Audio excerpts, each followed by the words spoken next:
Hello, my name is Nell and I have things to say about disability, chronic illness and mental health.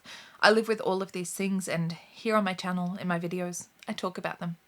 Partly to connect with other people who experience these things like I do and to let them know that they are not facing any of these battles alone. There are other people out there who really do understand. But I also talk about these things to reach out to people who have no experience of what this life is like and to hopefully give them a little window into what it is like for those of us who live with this. If that sounds like something that interests you, I would love it if you would subscribe to this channel. Come back every Wednesday when I upload new videos. Let me know what you think of my videos in the comments section, and if you know of somebody who would enjoy or benefit from one of my videos, then please feel free to share it with them. I've been doing YouTube for about 3 years now, and I love it. It's usually just been me sitting in my room doing videos of 5 to 10 minutes of talking about things that are on my mind. But it is my advocacy. It is my way of speaking up and trying to make the world a better place for people with disabilities, I guess. But I have often wanted to turn my advocacy into something deeper, something more effective. I even spoke about that in a video a couple of months ago, where I said I think I'm an accidental advocate and I want to push forward with that. A couple of months ago, I also had the opportunity to speak at a small group of support coordinators. I was able to speak about what makes a good support coordinator from the perspective of a participant. I was able to speak to this group on the pros and cons, the do's and don'ts, and it was wonderful. And I knew that I wanted to do more of this. I know that I want to do more public speaking, to actually speak to the people who provide services and to tell them this is how you can provide a better service from the point of view of somebody who receives your services. This is what you're doing wrong and this is what you can do better.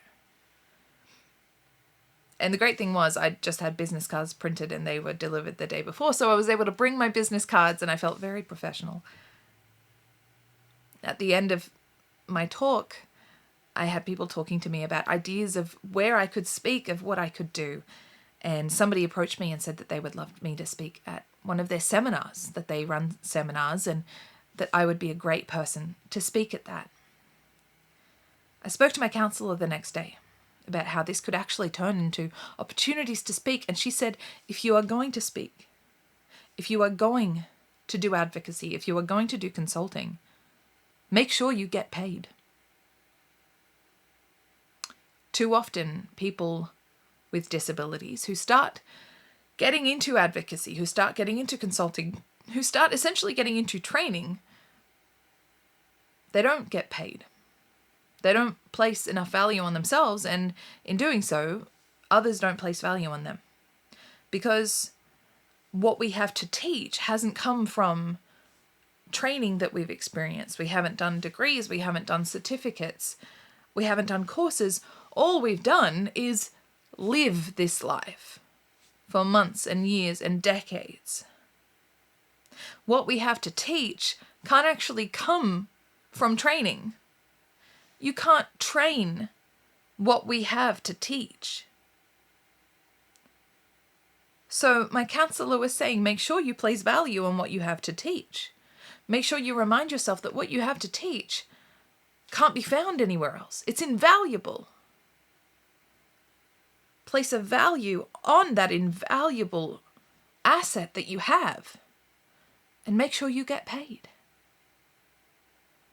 Because a lot of the places that would want to hire you for a seminar, for a webinar, they will pay for other professionals. So make sure you place yourself in that same category. You are a professional providing a service. Make sure you place that same expectation. And the great thing was I was able to book a webinar and a fee was agreed upon. I felt very professional, I felt very grown up. I've never had a job. I've never been well enough to work on somebody else's schedule. So this will be a wonderful way of being able to do something on my own time. I can prepare in my own time. But I also had a hell of a lot of imposter syndrome. Is what I have to say really that valuable? How can I possibly ask to be paid for what I have to say?